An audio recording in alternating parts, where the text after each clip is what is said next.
Board का एक और शानदार क्वेश्चन, यानी कि जब आप हमारे चैनल से जुड़ेंगे तो निश्चित रूप से आपको हाई स्कूल में फायदा होने वाले हैं, उसका मार्क्स जो है आपका अच्छा आने वाला है। तो उसमें एक और हम शानदार क्वेश्चन पढ़ेंगे, और जब ये तरह का क्वेश्चन पूछा जाएगा तो निश्चित रूप से 6 नंबर या 4 नंबर में पूछा जाएगा। तो कह रहा क्वेश्चन आपके पास 2/3x + 2y plus 3/3x - 2y बराबर 17/5। इसको हमने इक्वेशन नंबर 1 मान लिया। दूसरा समीकरण है आपके पास 5/3x + 2y plus 1/3x - 2y = 2। ये हो गया इक्वेशन नंबर 2। अब इन दोनों समीकरण को हल करके x y का मान ज्ञात करना है। तो दोनों समीकरण को हल करने के लिए अब आपके पास दो विधि है, दो तरीका, यानी कि हम इस सवाल को दो तरीके से हल कर सकते हैं। एक तो जो दोनों समीकरण में समान पद दिख रहे हैं उसको मान लें, और दूसरा बिना माने। तो हम इसको बिना माने ही हल करेंगे। जब बिना माने हल करेंगे तो यहाँ पे हम ये देख रहे हैं जो दूसरा पद लिखा हुआ है वो लिखा है 3/3x - 2y, और यहाँ दूसरे वाले समीकरण में जो दूसरा पद लिखा है वो लिखा है 1/3x - 2y। इसका मतलब क्या हुआ कि अगर इन दोनों को समान बनाना है तो यहाँ पे आपका दूसरे समीकरण में यहाँ पे आपको 3 होना चाहिए, और जब 3 होना चाहिए तो 3 यानी कि दोनों पद समान हो जाएंगे, और इसका चिन्ह जो है वो समान है। जब समान है तो आप जानते हैं घटा देते हैं।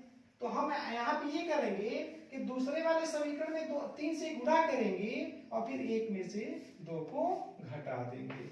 ये हो जाएगा समीकरण 1 माइनस समीकरण 2 गुणे 3 से।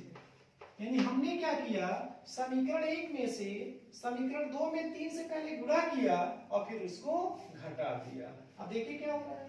अब पहले आप इसमें से जब इसको घटाएंगे पहले वाले समीकरण से दूसरे वाले समीकरण को, तो ये वाला पद हो जाएगा 2/3x + 2y। उसके बाद से इसका जो पहला पद ये और इसमें आपने 3 से गुणा किया है तो 3 पचे हो जाएगा आपका 15। 15 हो जाएगा 3x + 2y हो गया। यहाँ आप 3 से गुणा करेंगे तो ये वाला पद दोनों समान हो जाएगा, और चिन्ह भी विपरीत हो जाएगा तो कट जाएगा। यहाँ आपको मिल जाएगा 17/5।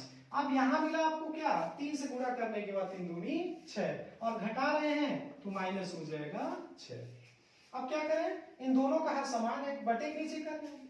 यहाँ से हो जाएगा 3x + 2y, और अंश में से अंश को घटा लें, 2 - 15, और बराबर हो जाएगा इधर 5 का गुणा 6 में कर लें 30 हो जाएगा, और बटे में आ जाएगा 5। फिर क्या देख रहे हैं, 2 में से 15 घटाएंगे -13, बटे हो जाएगा 3x + 2y, और यहाँ से आ जाएगा 17 में से जब आप 30 घटाएंगे तो आ जाएगा -13, बटे हो जाएगा 5। ये -13 से -13 भी कट जाएगा। कटने के बाद यहाँ क्या बचेगा, 1/3x + 2y, और इधर कटने के बाद क्या बचेगा 1/5। क्रॉस मल्टीप्लाई कर देते हैं। जब क्रॉस मल्टीप्लाई करेंगे तो 3x + 2y = हो जाएगा आपका 5। 3x + 2y = हो जाएगा 5। ये हो गया इक्वेशन नंबर 3। अब क्या करें, जब ये तीसरा इक्वेशन प्राप्त कर लिया तो अब यहाँ पे हम पहले वाले पद को समान बनाएंगे, और जब पहले वाले पद को समान बनाएंगे तो इन दोनों का चिन्ह समान है, इसका मतलब घटा देंगे। अब ऐसा करने के लिए दोनों पदों को समान बनाना है तो यहाँ पे जो अंश में लिखा है 2 लिखा है, बटे में तो 3x + 2y इसका भी है, 3x + 2y इसका भी है, कोई दिक्कत नहीं है।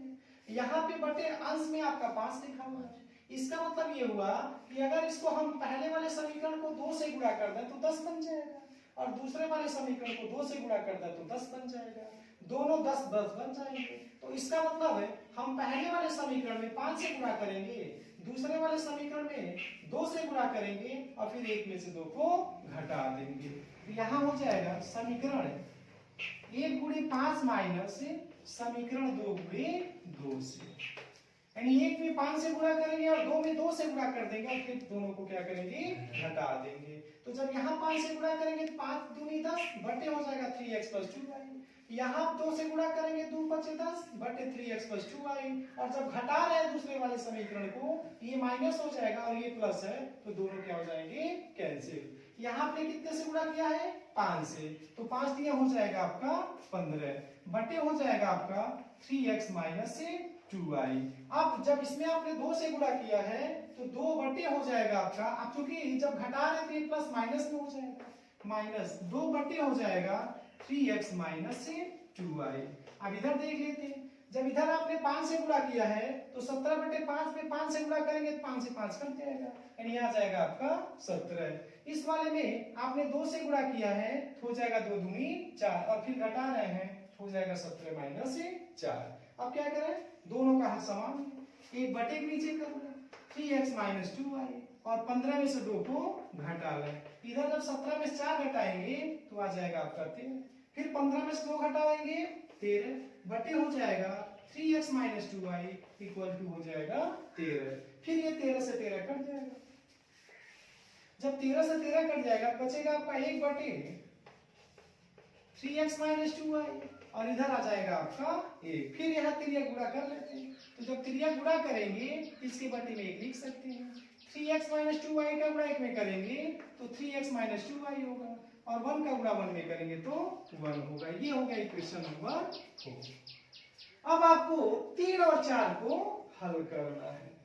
जब 3 और 4 को हल करना है तो 3 और 4 में क्या दिख रहा है, यहाँ भी आपका 2y प्लस के साथ है, यहाँ भी 2y माइनस के साथ है। इसका मतलब 3 और 4 को क्या करें, जोड़ लें, हो जाएगा समीकरण 3 धने 4 से।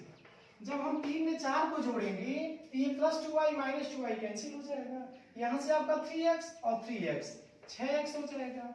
फिर उसके बाद यहाँ 5 में जब 1 जोड़ेंगे तो 6 हो जाएगा, फिर 6 से 6 में भाग दे देते हैं, कट जाएगा 6 से 6 कितनी बार में, एक बार में, तो x की वैल्यू आ जाएगी 1। अब ये x की वैल्यू आप या तो 3 में रखिए या 4 में, तो हम 3 में रखते हैं, यानी कि समीकरण 3 में x का मान रखने पर